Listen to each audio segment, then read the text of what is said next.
Welcome friends, আজকের আমরা present continuous tense নিয়ে ডিসকাস করব।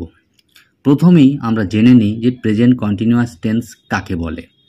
সাধারণত কোনো কাজ এখনও চলছে বা বর্তমানে কার্যক্রমে চলমান রয়েছে এরকম বোঝালে সাধারণত আমরা প্রেজেন্ট কন্টিনিউয়াস টেন্স ব্যবহার করি।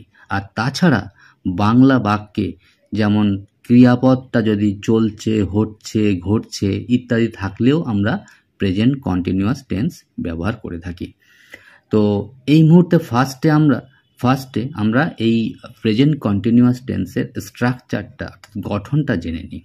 প্রথমে সাবজেক্ট, তারপর সাবজেক্ট অনুযায়ী অ্যাম, ইজ, আর, তারপর ভার্বের পরে আইএনজি এবং বাকি অংশ থাকবে।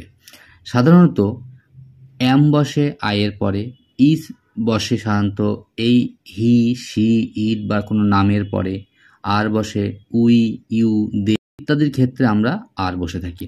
আমরা এই ব্যাপারে কয়েকটা এক্সাম্পল নিয়ে নিই। যেমন মা রান্না করছেন, মাদার ইজ কুকিং। নাম্বার 2, শিক্ষক বোর্ডে লিখছেন, the teacher is writing on the board.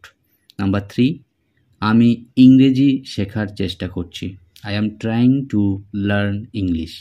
Number 4, শিশুটি কান্না করছে, দ্য বেবি ইজ ক্রাইং।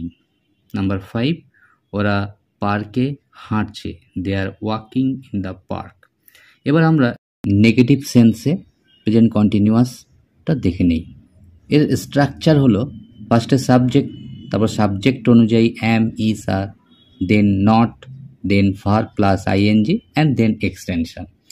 তো একটা এক্সাম্পল নিয়ে নিই। প্রথম, আমি এখন ঘুমাচ্ছি না, I am not sleeping now. Number 2, সে খেলা খেলছে না, he is not playing the game. Number 3, তারা গান গাইছে না, দে আর নট সিঙ্গিং। এবার আমরা question type present continuous tense জেনে নিই। এর স্ট্রাকচারটা হলো প্রথমেই আসবে am, is, are, then subject, then verb plus ING and then extension. যেমন তুমি কি ইংরেজি পড়ছো, are you reading English. Number 2, সে কি গাইছে, ইজ হি সিঙ্গিং। তো have a nice day, thank you.